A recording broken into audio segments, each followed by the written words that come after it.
This is Edward Weston, who is one of the more famous modernist photographers, and he took this photograph in about 1937, 1938, when he was on the Guggenheim, of a storm near Vermilion Cliffs. And you see the Quaker State motor oil in here. And Byron and I started out projects like this, trying to figure out how to make rephotographs. We've done a lot of rephotography, which is we find the exact position, remake the picture from exactly the same point of view, trying to match the vantage point and the lighting. But we decided in this project to do something different. We wanted to not just rephotograph the pictures, we wanted to respond to them somehow. So we wanted to respond to the Western. What we ended up doing was making a diptych out of it here. So here's the other half. And the final image looks like this. And the Quaker State was transformed into the Exxon station, which actually has been transformed again. If you've been through Marble Canyon recently, it's no longer an Exxon station. I forget, it's a Shell station or what it is. It's changed once again. But it's, what also this shows is that in doing this work, what we're actually thinking about is not just duplicating images, but kind of making the early photographers an unwilling collaborators to what we're doing and creating new images. So we're kind of reinterpreting the site. Here's another and this fellow on the right, this is a photograph by Felton Coburn, who's also a famous photographer in the early part of the 20th century. This picture was taken about 1911. And this is the painter, Arthur Wesley Dow, who was one of the more famous painters to paint the canyon in the early part of the 20th century. It's right there at Popey Point. Now they've got a railing built there to ensure people's safety. And there's a little woman there with crutches, so she wouldn't want to get any closer. But people, I had to get on the other side of the fence to do this, to get to the same vantage point. But in the days that Coburn and Dow were there weren't any railings. This is Coburn himself, and this is what he looked like photographing the Grand Canyon at Grandview Point. None of these pictures were labeled, by the way. We didn't know where they were made. We just had to go figure it out. And it's a good thing we're kind of good at doing that. But he's standing on this ledge at Grandview, and he's got the camera that he used, which is a really big handheld 4x5 camera. And when we were there,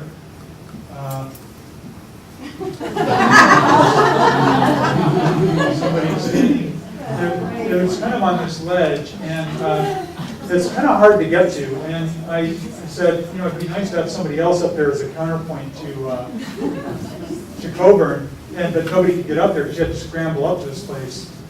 And so but I knew as soon as I got up there, somebody else would want to go up there. So I climbed up there, and sure enough, this woman came along and she said, "How do you get up there?" So I told her how to get up, and she turned out to be a dancer, and she was jumping up and down. She had no idea about Coburn, really.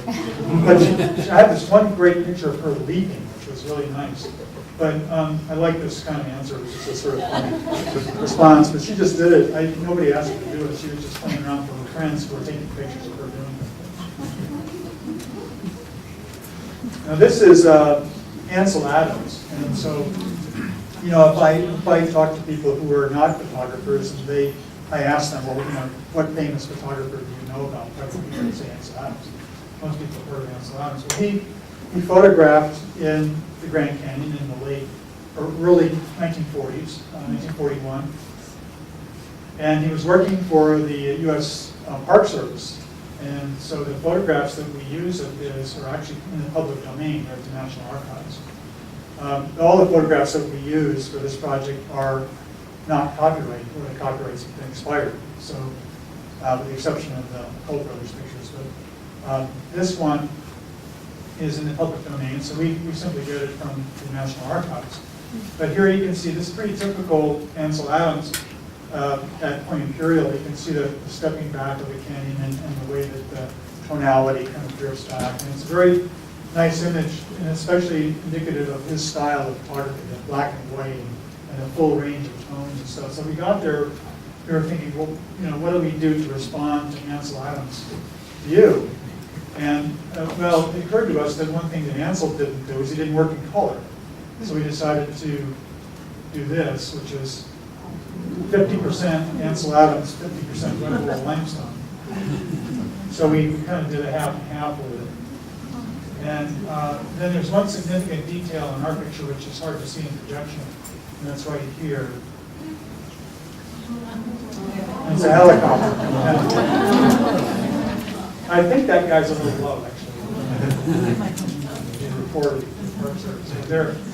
So this is Ansel Adams again, too. And one of the things that we learned about in looking at the Grand Canyon is that the Grand Canyon is the subject of a lot of photographs, but the photographs tend to be made in certain places.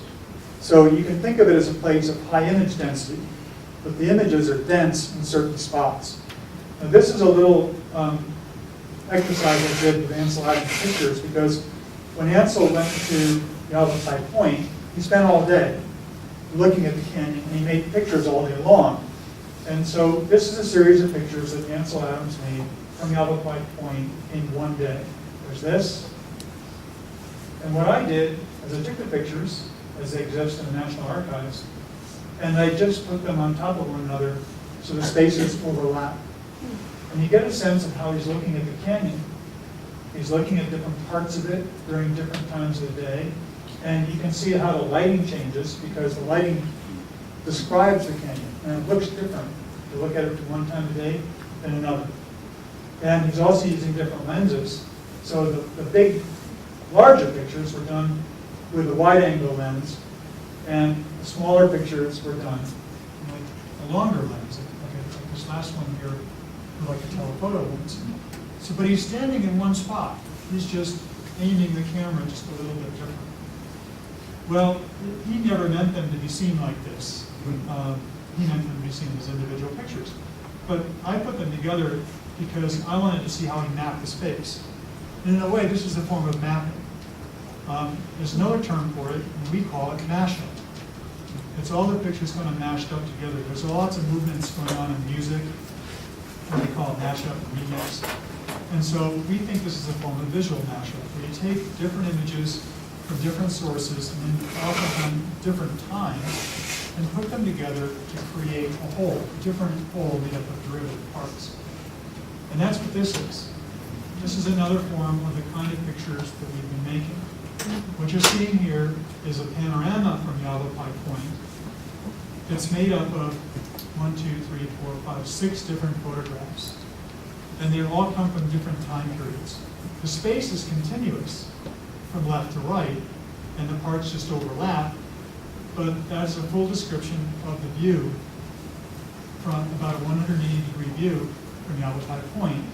Looking at it more in detail, the first 2 pictures on the left are made by Ansel Adams. Then beneath it is a picture that Byron and I made to link his pictures to the brown tone picture there you see by Felton Coburn in 1911.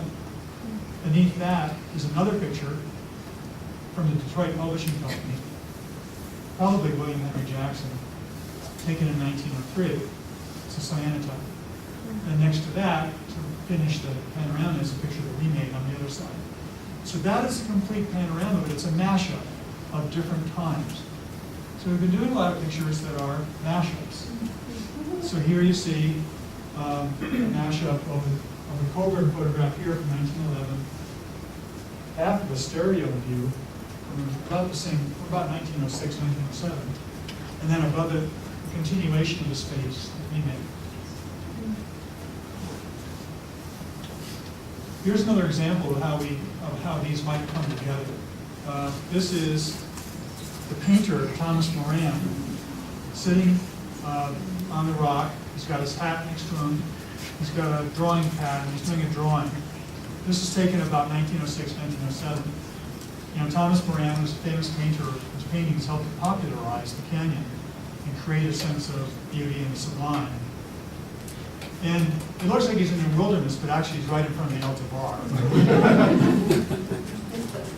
And so we found this place, and we decided to link it up with the view that he was looking at, which you see here. And we used the rocks. So the rocks from this view continue into the present format. and it continues in. And that's what we do. We look for the space, and we look how we can put the two spaces together. So we decided to show what Moran was looking at when he was looking out at the canyon. And then we had the rocks in the foreground, so we put Byron's hat to match his hat. And as we're making this picture, overhead flies the California condor. And I had a small digital camera on me, so I pulled it out and took out a picture of it. And it just happened to link into the picture we were making. Right into the, you can see the trees linking, and the bit of the north rim in the distance, they're all linked together. So this completes the image. Now, one of the things that was kind of interesting about this view